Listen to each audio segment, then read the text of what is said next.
Saya bilang, Anda mau poligami jangka pendek atau jangka panjang?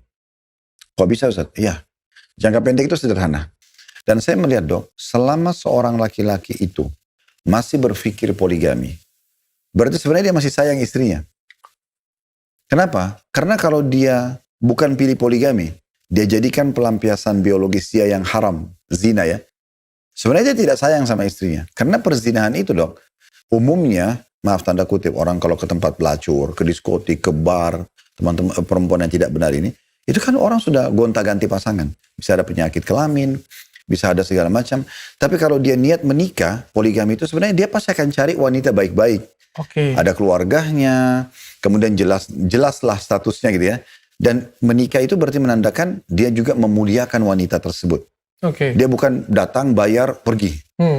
Ini orang akan menjadi pendamping hidupnya, akan menjadi sahabat istrinya, akan menjadi ibu anak-anaknya dan seterusnya. Nah seperti itulah. Walaupun memang dari semua kasus-kasus poligami tadi yang kita ceritakan sebagai opsional, ada juga celah di mana kalau seorang muslim merasa dia ingin menyempurnakan agamanya.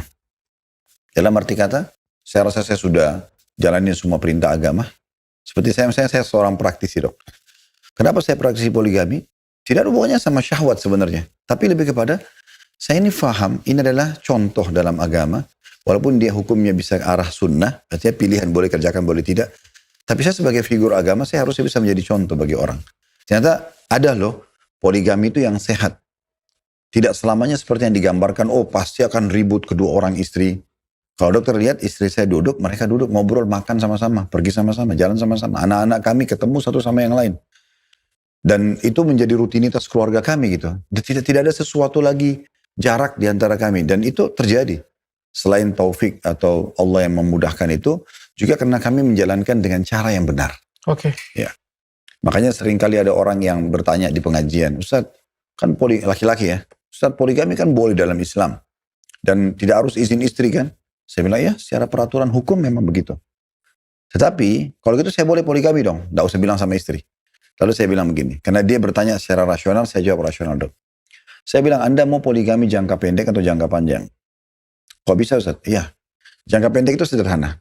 Anda bergaul, teman kantor, teman kampus, kolega bisnis, Anda takut karena masih punya iman, daripada zina sama dia, Anda nikah. Tapi rahasia dari istri. Ini poligami jangka pendek. Kenapa? Ketahuan berabe. Ya, karena kalau ketahuan istri merasa dikhianati walaupun menikah. Iya. Masalahnya, kenapa kau nikah di belakang saya? Kenapa nggak bilang? Kenapa begini? Jadi ada 1001 pertanyaan yang harus dijawab. Belum tentu dia terima juga. Belum tentu diterima. Karena memang dari tanda tanya, kok dia menikah, ada masalah apa? Jangka pendek. Mungkin istri bisa bilang, kalau ada kekurangan kenapa nggak ngomong dulu sama saya? Misalnya masalah biologis, misalnya masalah penataan rumah, masalah punya anak, kan masih banyak bisa didiskusikan.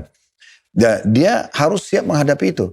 Kalau dia sembunyi-sembunyi. Kalau orang seperti ini, dia ketahuan, maka pilihannya adalah cuma dua. Yang pertama, dia pilih salah satunya. Pasti yang pertama mengatakan, ceraikan, saya tidak mau tahu. Kalau dia lepas yang baru, ini orang tertolimi juga, karena dia sudah nikahin kan. Nggak usah kita bicara istri yang kita datang minta sama keluarganya, kasih mahar, ada saksi. Dua-duanya jadi serba salah, mau tinggalin siapa aja serba salah semuanya. Sedangkan dia nggak usah menikah, pacar aja. Artinya tidak melalui orang tuanya, cuma ketemu di jalan, janjian, itu sudah berat untuk tinggalkan, apalagi kalau istri kan. Kalau dia ceraikan istri pertamanya, juga zalim. Orang sudah sekian tahun berkhidmah, serba salah. Ini opsi pertama, pilih salah satunya. Yang kedua, dia bertahan. Tapi dia harus punya resiko banyak. Resikonya kayak misalnya mungkin bertengkar sama istrinya, mungkin intervensi keluarga istri yang pertama, dan segala macam. Belum anak-anaknya terlibat, terlalu banyak hal-hal yang membuat nanti persepsi orang tentang poligami keliru. Lalu mau jangka panjang bisa. Tapi memang ini ibarat gini dok, karena dokter sama saya pengusaha, kita maksud di sisi pengusaha. Kalau kita mau sehat nih perusahaan kita, saya yakin kita akan mengatur semua dulu kan. Manajemennya semua kita rapikan, kita punya target-target omset yang kita kejar, laporan keuangan harus semuanya rapi. Udah bagus. Semuanya bagus, baru kita berpikir untuk ekspansi buka cabang kan. Nah pembukaan cabang ini juga, dia harus copy paste dari sini kan dia. Sehingga dia betul-betul di sana rapi. Dan harus ada hubungan yang baik antara cabang yang kedua sama pusat gitu kan. Sehingga apapun kendala mereka nanti bisa dipercayain sama-sama. Nah kurang lebih rasional seperti itu.